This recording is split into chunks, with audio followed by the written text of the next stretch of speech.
Hi there YouTube, Big G, back again with another video, and it's been a while, so I apologize for that, but this lockdown period has been absolutely crazy, especially for metal detecting.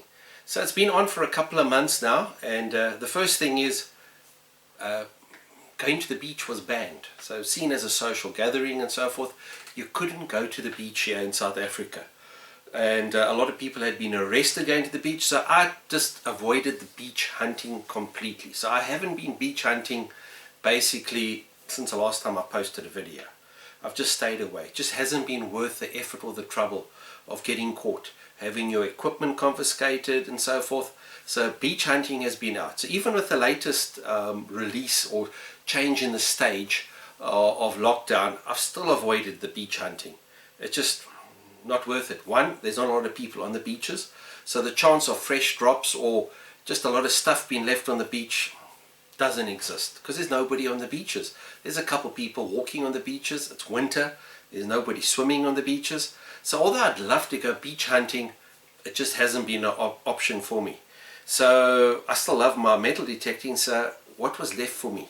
So I've been, during this lockdown period, I've been doing a lot of hunting in the parks, the fields, farm fields and so forth around my area. Now I live here in Port Elizabeth, and Port Elizabeth has a lot of history.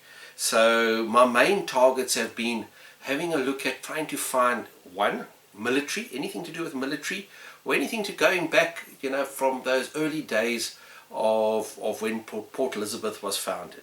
And there's a lot of history here in PE. So just as a quick update, Port Elizabeth was founded in 1820 as a British colony. So one, you've got that imperial, you've got all the British troops coming here. Then you've also got the early frontier wars that were fought. So a lot of war here. Then the main war was the Boer War. So that was late 1800s, early 1902. And Port Elizabeth also has a concentration camp. So the British, you know, were the first to come up with a concentration camp.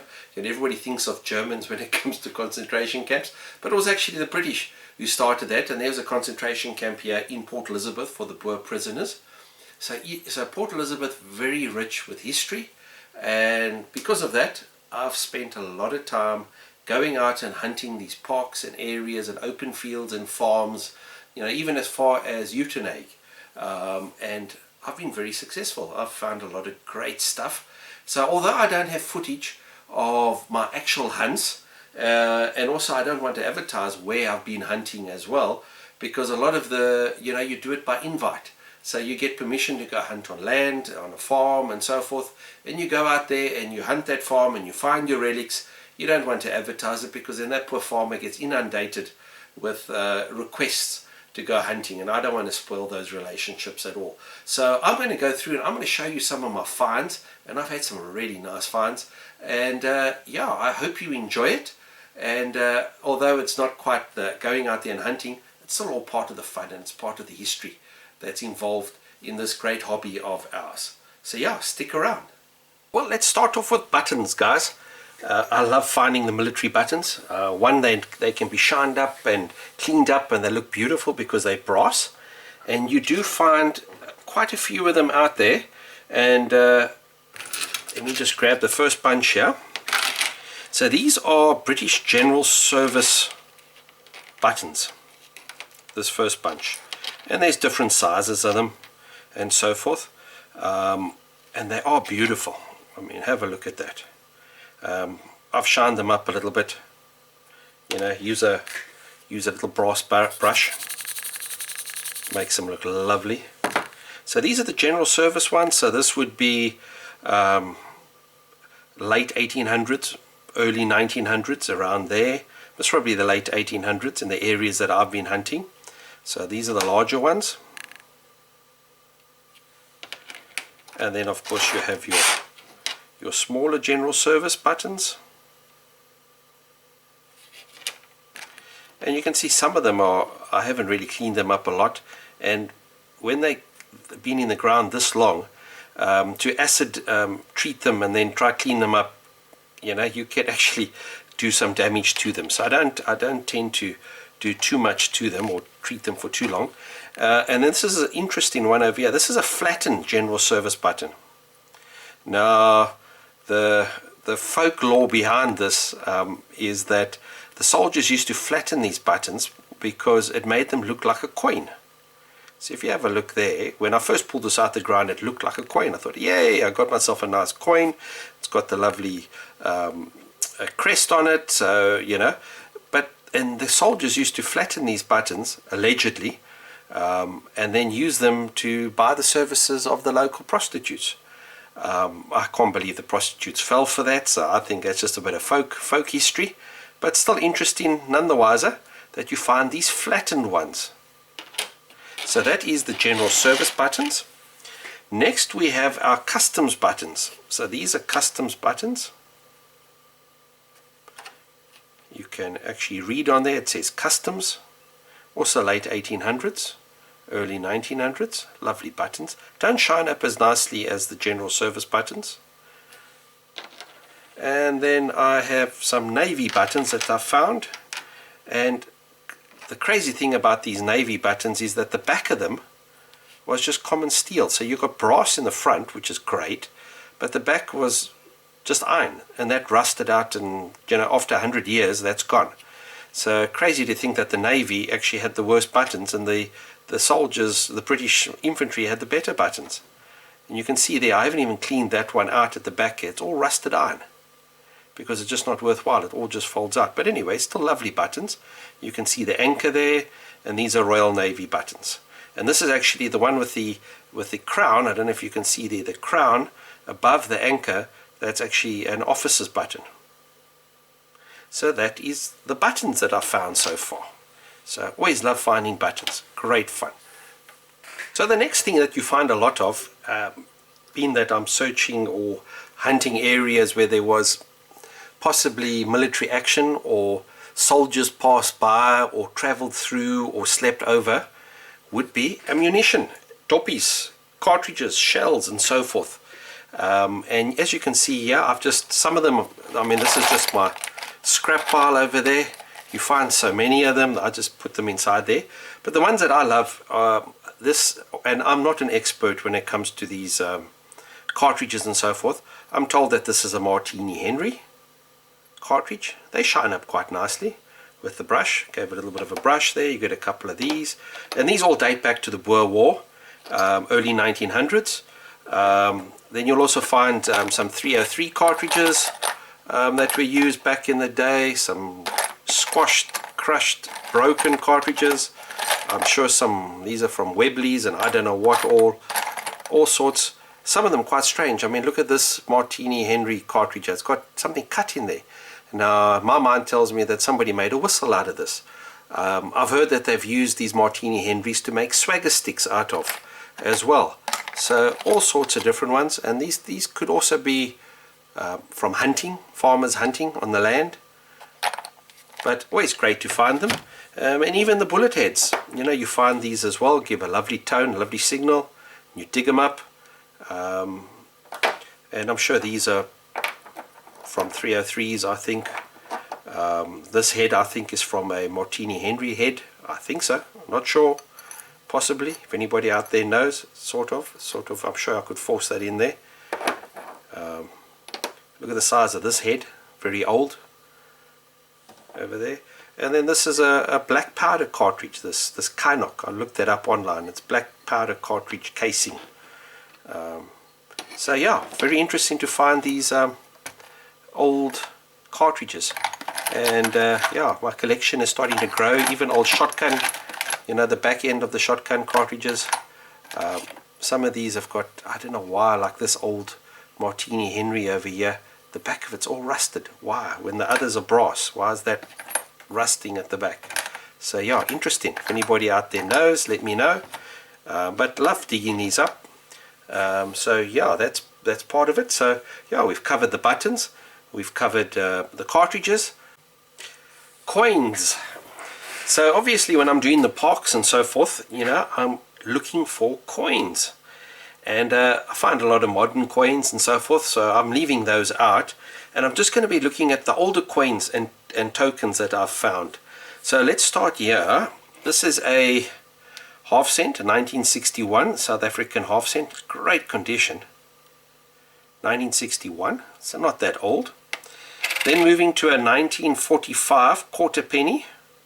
I don't know if you can see that there. It's got the two little birds on there, 1945.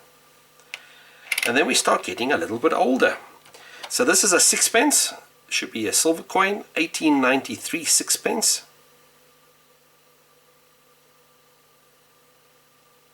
Lovely to find these silver coins. Love to know how to clean those up nicely. And then a modern threepence. This is a 1952 threepence. Starting to get a little bit older. This is a 1898 threepence. 1898. And a 1902 threepence. Then we move on to the pennies. So here we've got a 1 penny, 1903 1 penny. Still a lovely big coin. And then getting a bit older, 1875 penny, 1 penny, 1875. Then we move to the half pennies. So that there you can see that's 1875 or 1876 half penny, another 1875, and an 1865 or 63, that's a penny, a half penny, that's there. And then this lovely gaming token, it's a guinea, spade guinea, 1790 spade guinea gaming token. So these were, from what I understand, if I look up on the net, it was in memory of the good old days. So these were guineas that were then turned into gaming tokens. I don't know what you used them for, gaming as in a casino, I'm not sure, but 1790, George the, where is it over here, George the Fourth, guinea, spade guinea, 1790, nice and old. And then even a dog token, dog license. So this is a dog license, 1902, lead license, stamped for Port Elizabeth. That you would have had to license your dogs, and your dog would have to carry this around on its collar. 1902. Staying with the military theme, just some more odds and sods over here. This is a sight protector for a Martini Henry rifle. Goes on the sights. I suppose the barrel goes through there, the sights go through there, and it protects the sights. Also a lovely find. This is, from what I'm told and from what I've seen, you use this to load powder into your musket. I think. I'm not 100% certain, but that's from what I understand. This is a British General Service buckle, military buckle. So this is the outer. The inner would come from that side. It would twist in and turn, and then that would be your military buckle. Keep your pants up, I suppose. Nice and sturdy. Pity I didn't find the other section. I did search and search. I never found it. And these are snake buckles, also military. Snake buckles were used as far back as the American Civil War. They were used by the British. It was used in the Boer War, First World War, I suppose. Been used in a number of wars, different regiments and so forth. What was interesting is that on the field that I was working, I found this buckle over here, this brass snake buckle, and then on the way home, on another opposite side of the field, I found this one.